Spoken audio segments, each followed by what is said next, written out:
واجب الاحترام بانیان محفل، مہمانان گرامی، شرکائے محفل، سامعین و حاضرین حضرات، آج کی یہ پاکیزہ محفل بڑی عظمت والی، شان و شوکت والی، رحمتیں برسانے والی، گناہوں کو مٹانے والی، دنیا اور آخرت کی کامیابی اور نجات کی ضمانتیں دینے والی سبحان اللہ، یہ پاکیزہ محفل حضور سیدنا سید الاولیاء، افضل الاولیاء، اشرف الاولیاء، سبحان اللہ، قائد الاولیاء، منبع ولایت، سبحان اللہ، مخزن ولایت، سبحان اللہ، مصدر ولایت، سبحان اللہ، قاسم ولایت، سرچشمہ ولایت، سبحان اللہ، غوث الثقلین، غیث الکونین، سبحان اللہ، نجیب الطرفین، سبحان اللہ، محبوب سبحانی، قطب ربانی، غوث سمدانی، شہباز لامکانی، قندیل نورانی، الشیخ السید میرا محی الدین سبحان اللہ، عبد القادر جیلانی سبحان الحسنی والحسینی رضی اللہ تعالی عنہ کی بارگاہ میں عقیدت کے پھول نچھاور کرنے کے لیے منعقد ہے۔ حضرات محترم، ہمارے آقا علیہ الصلاۃ والسلام کا فرمان ذیشان ہے، فرمایا عند ذکر الصالحین تتنزل الرحمہ، جہاں اللہ تعالی کے پیارے نیک محبوب بندوں کا ذکر ہوتا ہے وہاں اللہ تعالی رحمتیں برساتا ہے۔ سبحان اللہ، کسی بھی نیک بندے کا ذکر ہو، بے نیاز جل شانہ رحمتیں برساتا ہے۔ اگر اسے اپنے بندوں کا ذکر پسند نہ ہوتا تو رحمتیں کیوں برساتا؟ پھر یہ تو یقین ہے نا کہ قرآن مجید کا ہر حرف، ہر لفظ، ہر آیت رحمتیں برساتا ہے، اور اللہ تعالی نے تو قرآن میں ہی اپنے پیاروں کا ذکر کیا، سبحان اللہ، انبیاء کا ذکر فرمایا، اولیاء کا ذکر فرمایا، اور ہمیں حکم دیا کہ قرآن کی تلاوت کرو، قرآن کو سمجھو، کیونکہ قرآن ایک ایسی عظیم کتاب ہے، اگر کوئی بندہ اس کا ایک حرف پڑھے عقیدت کے ساتھ ہو صحیح العقیدہ مومن، ورنہ قرآن تو ہندو بھی پڑھ لیتے ہیں، مصحف کو ہاتھ لگانے کی اجازت نہیں، پڑھ سکتے ہیں، تو ان کے پڑھنے کا کوئی فائدہ نہیں ہوتا۔ پڑھنے کا یا کوئی بھی عبادت ہے، فائدہ اس کو ملتا ہے جو وہ عبادت کرنے والا مومن ہو، سبحان اللہ، بے شک، اور صحیح العقیدہ وہی ہے جس کے دل میں مدینے والے آقا علیہ الصلوۃ والسلام کی محبت، سبحان اور جب آقا کی محبت دل میں جاگزیں ہو جاتی ہے تو پھر سوال ہی پیدا نہیں ہوتا کہ وہ اللہ کو ایک نہ مانے، کیونکہ ہمارے آقا علیہ الصلوۃ والسلام نے تو ہمیں اللہ کی وحدانیت کا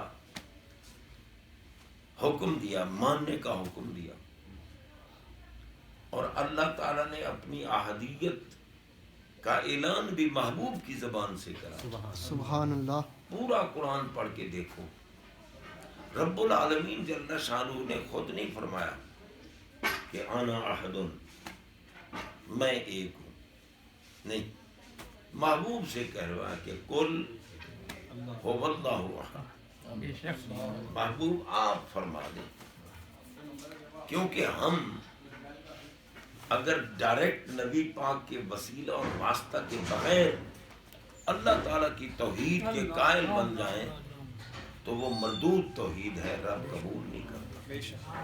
رب فرماتے ہیں قبول اس کی توحید ہے جو میرے محبوب کا دامن تھام کے ان کے در کا دریودہ گر بن کے مجھے مانے۔ اب رب العالمین جل شانہ نے محبوب علیہ الصلوۃ والسلام سے کیوں کہلوایا؟ حالانکہ قرآن مجید تو اللہ کا کلام ہے، بے شک اس میں کسی کو شک نہیں۔ وہ خود فرماتا کہ انا احد، میں ایک ہوں، میں یکتا ہوں، میں واحد ہوں، میں لا شریک ہوں، خود فرماتا لیکن خود نہیں فرماتا، محبوب سے کہلوایا۔ کیوں کہلوایا؟ فرمایا محبوب آپ دیکھ رہے ہیں مختلف معبود لوگوں نے بنائے ہوئے ہیں، کوئی لات کا پجاری ہے، کوئی منات کا پجاری ہے، کوئی عزا کا پجاری ہے، کوئی حبل کا پجاری ہے، کوئی آگ کو پوج رہا ہے، کوئی سورج کو پوج رہا ہے، پتھروں کے بت بنائے ہوئے ہیں اور یہ ان کو اپنا معبود مان رہے ہیں۔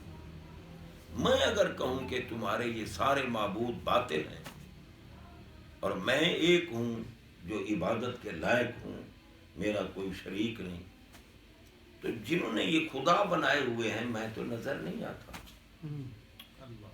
میں تو نظر آنے سے پاک ہوں، میری صورت نہیں ہے، میری تصویر نہیں ہے۔ جب میں نظر نہیں آتا اور اگر کوئی اعتراض کرے کہ کیوں وہ ایک ہی ہے، تو کس سے اعتراض کرے گا اور کون اس کو مطمئن کرے گا؟ مجھ تک تو رسائی نہیں ہو سکتی۔ محبوب اسی لیے میں نے آپ کے نور کو بشریت کا پردہ چڑھا کے بھیجا ہے۔ اگر نور بھیجتا تو پھر بھی ہمارا کام نہ بنتا، ہم کیسے محبوب علیہ السلام کو دیکھ سکتے تھے؟ جبکہ جبریل امین جیسے جلیل القدر فرشتہ جو فرشتوں کا رسول ہے اور بیت المعمور کا امام اور خطیب ہے اور ہر نبی کے پاس اسی طرح وحی لے کے آتا ہے جس طرح رب نے حکم دیا، اس لیے وہ امین ہے۔ جبریل جیسی ہستی سدرہ پہ رک گئے، انہوں نے کہا لو دنوت عن ملۃ لاحترقت، آقا اگر میں ایک بال برابر بھی، پورا برابر بھی آگے جاتا ہوں میں تو جل کے راکھ ہوتا ہوں۔ اب جبریل کیوں جل کے راکھ ہوتے تھے سدرہ سے آگے؟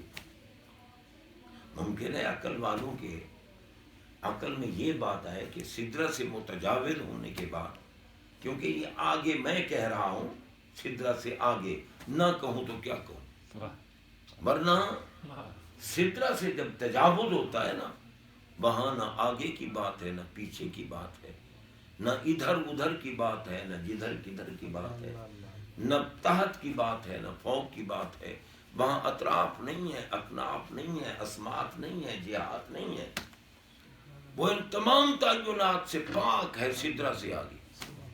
اعلیٰ حضرت بریلی کے تاجدار رحمت اللہ علیہ فرماتے ہیں نا، سراغ عین و متا کہاں تھا، نشان کیف و الہ کہاں تھا، نہ عین ہے نہ متا ہے نہ کیف ہے نہ الہ۔ سراغ عین و متا کہاں تھا، نشان کیف و الہ کہاں تھا، نہ کوئی ساتھی نہ کوئی راہی، نہ سنگ منزل نہ مرحلے تھے۔ یہ نہیں ہے کہ اب اتنا سفر ہو گیا باقی اتنا رہ گیا، نہیں۔ تو جبریل امین سرکار تو چلے گئے، وہ تو عرش بھی نیچے رہا، اس سے بھی پتہ نہیں کہاں تشریف لے گئے۔ سبحان اللہ۔ وہ تو بارگاہ قدس میں جب پہنچے تو انوار ہی انوار، اور اب اعلیٰ حضرت کہتے ہیں اٹھے جو کسرے دنا کے پردے، کوئی خبر دے تو کیا خبر دے، وہاں تو جا ہی نہیں دوئی کی، نہ کہہ کے وہ بھی نہ تھے ارے تھے۔ اور میں اگر کوئی بتائے نا کہ محبوب جب سدرہ سے متجاوز ہوئے تو کیفیت کیا تھی، حالت کیا تھی، کس طرح تھے، میں کوئی بتائے تو کیسے، وہاں دوسرا تو تھا ہی کوئی نہیں، وہاں تو جا ہی نہیں دوئی کی کہ ایک یہ ہے اور دوسرا یہ ہے۔ یہ خان صاحب ہیں، یہ ملک صاحب ہیں، یہ حاجی صاحب ہیں، یہ مولوی صاحب ہیں. دوئی کی بات وہاں نہیں ہے. تو جب دوئی ہے ہی نہیں، دوسرا ہے ہی کوئی نہیں، تو بتائیں کون کے محبوب کیسے تھے، کہاں تھے. اللہ اللہ اللہ اللہ اللہ. اعلیٰ فرماتے ہیں اٹھے جو کسرے دنا کے پردے، کوئی خبر دے تو کیا خبر دے. وہاں تو جا ہی نہیں دوئی کی. تو ہم کہتے ہیں کہ جب دوئی کی جگہ ہی نہیں تو وہاں تھا کون. اللہ آخر کوئی تو تھا نا.